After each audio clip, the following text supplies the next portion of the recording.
السلام علیکم ورحمۃ اللہ وبرکاتہ۔ الحمدللہ رب العالمین والعاقبۃ للمتقین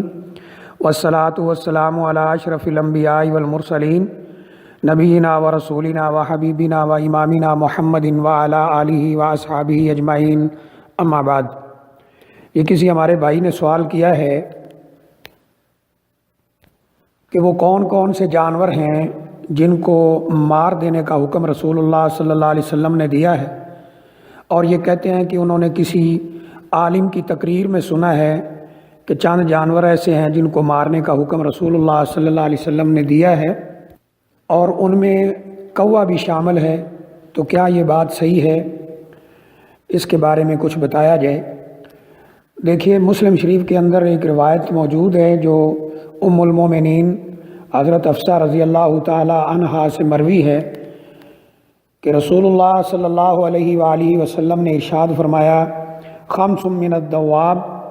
کلھا فاسق لا حرج علی من قتلہن، العقرب والغراب والہداءۃ والفأرۃ والکلب العقور، کہ رسول اللہ صلی اللہ علیہ وسلم نے فرمایا 5 جانور ایسے ہیں جو فاسق ہیں، موذی جانور ہیں، گندے جانور ہیں، ان کو قتل کرنے میں، مارنے میں کسی قسم کا کوئی حرج نہیں ہے، یعنی جو ان کو قتل کرے اس پر کسی قسم کا کوئی گناہ نہیں ہے۔ ان میں سے ایک یہ بچھو ہے، دوسرا کوا ہے، تیسرا چیل ہے، اور چوتھا چوہا ہے، اور 5واں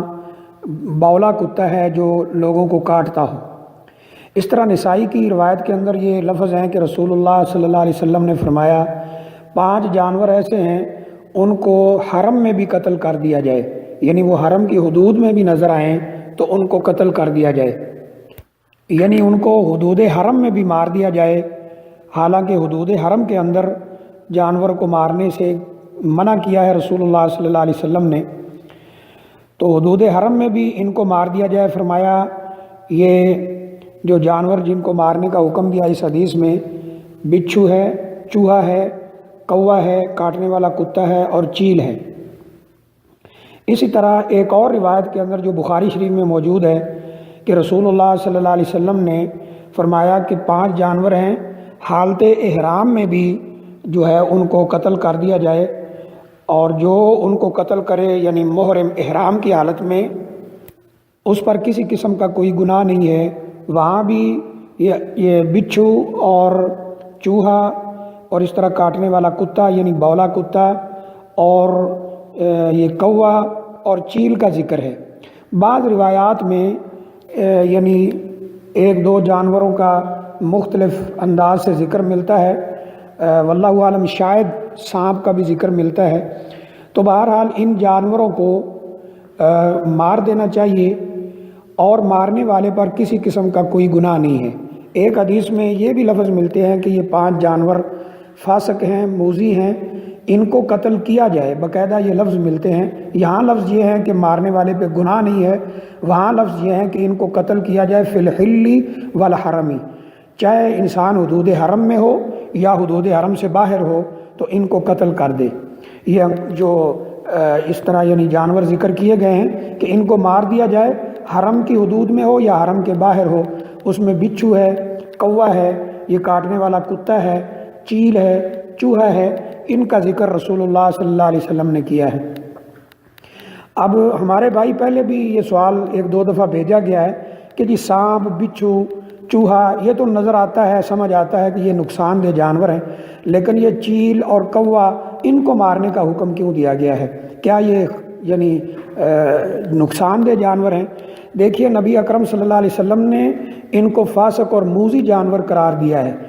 یہ بھی ہمارے لیے نقصان دہ ہیں۔ آج کی میڈیکل سائنس ان چیزوں کو ثابت کر چکی ہے کہ کوا بھی نقصان دہ جانور ہے، گندگی پہ بیٹھتا ہے، پھر گھروں میں آتا ہے اور اس طرح یعنی نقصان دیتا ہے، بچوں سے چیزیں چھین لیتا ہے، بعض دفعہ لوگوں کو، بچوں کو زخمی بھی کر دیتا ہے۔ یہ ساری وجوہات ہیں جن کی وجہ سے کوے کو بھی مارنے کا حکم دیا گیا ہے۔ لیکن ایک بہت افسوسناک بات کیا ہے کہ ہم دیکھتے ہیں کہ ہمارے اکثر بھائی یعنی جو بڑے شہروں میں رہتے ہیں ان کے ہاں یہ عقیدہ پایا جاتا ہے کہ جب صبح صبح کام کاج پہ نکلیں تو وہ لوگ گوشت بیچ رہے ہوتے ہیں جانور کے وہ حصے جو کھانے کے قابل نہیں ہوتے، جیسے انتڑیاں وغیرہ ہیں، پھیپھڑے ہیں، اس طرح کی چیزیں وہ بیچ رہے ہوتے ہیں، اور وہ شاپر میں ڈال کر یعنی بڑے بڑے جو روڈ ہیں ان کے کنارے کھڑے ہوتے ہیں، اور آنے والا کوئی ڈاکٹر ہے، انجینئر ہے، کوئی جناب وکیل ہے، کوئی جج ہے، وہ اس سے پوچھتا ہے بھائی یہ شاپر کتنے کا ہے، وہ بتاتا ہے 200 کا ہے، 300 کا ہے، یا کتنے کا بھی ہے، تو وہ کہتا ہے جی میرے نام کے 2 یا 3 4 شاپر جو ہے وہ کووں کو ڈال دو، تو وہ اس کے سر کے اوپر سے پھیرے دے کر، اسے کہتے ہیں سر سے وارنا، وہ پھیرے دے کر ان کووں کے آگے ڈال دیتا ہے، چیلوں کے آگے ڈال دیتا ہے۔ تو افسوس کی بات ہے کہ جس جانور کو رسول اللہ صلی اللہ علیہ وسلم نے مارنے کا حکم دیا ہے ان کو گوشت کھلایا جا رہا ہے۔ اور یہ جو کوہ ہے خاص طور پر جو ہمارے ہاں پایا جاتا ہے، جس میں سفید رنگ بھی ہوتا ہے، کالا بھی ہوتا ہے، اسی کو ہی مارنے کا حکم دیا گیا ہے۔ جب ہم محدثین کا کلام پڑھتے ہیں تو اس میں ایک روایت میں یہ ذکر ملتا ہے کہ وہ کوہ جس کے جسم پر یہ سفید اور کالا رنگ ہو، اس کی گردن پر سفید رنگ ہو، اس کو مارا جائے۔ تو یہ ہمارے ہاں یہی کوہ پایا جاتا ہے، لیکن لوگ ان کو مارنے کی بجائے ان کو یعنی کھانا کھلاتے ہیں اور ان کو گوشت ڈالتے ہیں۔ یہ بڑی عجیب بات ہے۔ مجھے بڑی اچھی طرح یاد ہے جب ہم 91 میں ایک دینی ادارے میں پڑھنے کے لیے آئے اور دینی تعلیم حاصل کرنا شروع کی الحمدللہ، تو وہاں ہمارے ساتھ ایک عربی ساتھی پڑھتے تھے، تو وہ جہاں کوہ دیکھتے تھے اس کو پتھر مار کے اڑا دیتے تھے، مارنے کی کوشش کرتے تھے۔ تو میں نے ایک دن ان سے پوچھا کہ یہ آپ کووں کو کیوں مارتے ہیں؟ یہاں تو اتنے کوے ہیں کہ آپ مارتے مارتے تھک جائیں گے۔ تو انہوں نے مجھے کہا کہ آپ کو نہیں پتا کہ رسول اللہ صلی اللہ علیہ وسلم نے ان کو مارنے کا حکم دیا ہے؟ پھر انہوں نے یہ روایت پڑھ کر سنائی تو حیرانگی ہوئی کہ کووں کو مارنے کا حکم ہے اور ہمارے ہاں ان کو گوشت ڈالا جاتا ہے۔ اور یہ بالکل گندا عقیدہ ہے کہ اگر یہ سر سے وار کر گوشت ان کو ڈالا جائے تو اس کا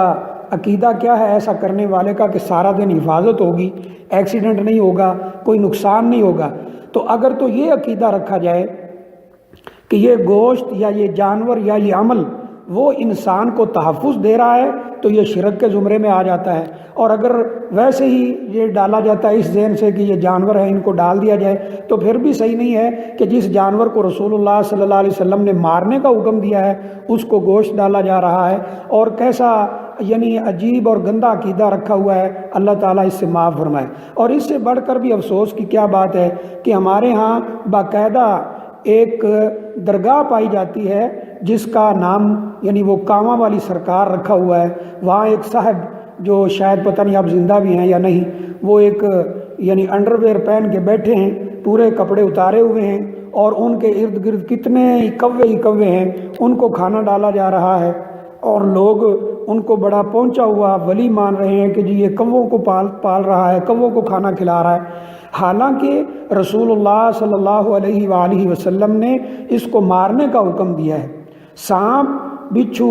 اور یہ چیزیں موذی ہیں، ہمیں زیادہ اس لیے محسوس ہوتی ہیں کہ اگر وہ کسی کو کاٹ لیں تو انتہائی وہ تکلیف اور درد سے گزرنا پڑتا ہے، اور اگر کوہ چونچ مار لیتا ہے تو بظاہر ایسا محسوس نہیں ہوتا، لیکن یہ بھی گندا جانور ہے، گندگی پہ بیٹھتا ہے، گھر میں آتا ہے، سالن میں چونچ مار دیتا ہے اور بچوں کو زخمی کر دیتا ہے، ان سے کھانے پینے والی چیزیں چھین لیتا ہے وغیرہ وغیرہ، تو یہ بھی نقصان دہ جانور ہے۔ رسول اللہ صلی اللہ علیہ وسلم کے فرمان کی کوئی حکمت وہ ہمارے دل و دماغ میں آ جائے، ہمیں سمجھ آ جائے، علماء بیان کر دیں تو بہت اچھی بات ہے، اگر نہ بھی آئے تو اس پہ عمل کرنا ہم مسلمانوں پر واجب ہے۔ اللہ تعالیٰ نے قرآن مجید میں کئی دفعہ یہ حکم دیا، یا ایھا الذین آمنوا اطیعوا اللہ واطیعوا الرسول، اے ایمان والو اللہ کی اطاعت کرو اور رسول اللہ صلی اللہ علیہ وسلم کی اطاعت کرو۔ جب آپ نے اس کو مارنے کا حکم دیا ہے تو اس کو مارنا ہی چاہیے، اس کو کھانا وغیرہ نہیں کھلانا چاہیے۔ لیکن ہمارے ہاں بڑے عجیب اور گندے عقائد ہیں جو ہندوؤں سے ادھار لیے ہوئے ہیں۔ مثلا اگر یہی کوہ گھر کی منڈیر پر بولتا ہے تو ہمارے ہاں کہا جاتا ہے جی یہ کوہ بول رہا ہے مہمان آنے والے ہیں، نعوذ باللہ من ذالک۔ ان عقائد کا، ان تعلیمات کا اسلام کے ساتھ قطعاً کوئی تعلق نہیں ہے۔ یہ ہندوؤں کے عقائد ہو سکتے ہیں، مسلمانوں کے نہیں۔ بہرحال جو سوال کیا گیا ہے اس کا جواب یہی ہے کہ ان جانوروں کو مارنے کا حکم رسول اللہ صلی اللہ علیہ وسلم نے دیا ہے، اور یہ بھی فرمایا ہے کہ حالت احرام میں بھی ان کو مار دیا جائے، تو مارنے والے پر یعنی محرم پر، جس نے احرام باندھا ہوا ہے، کسی قسم کا کوئی گناہ نہیں ہے۔ واللہ اعلم بالصواب۔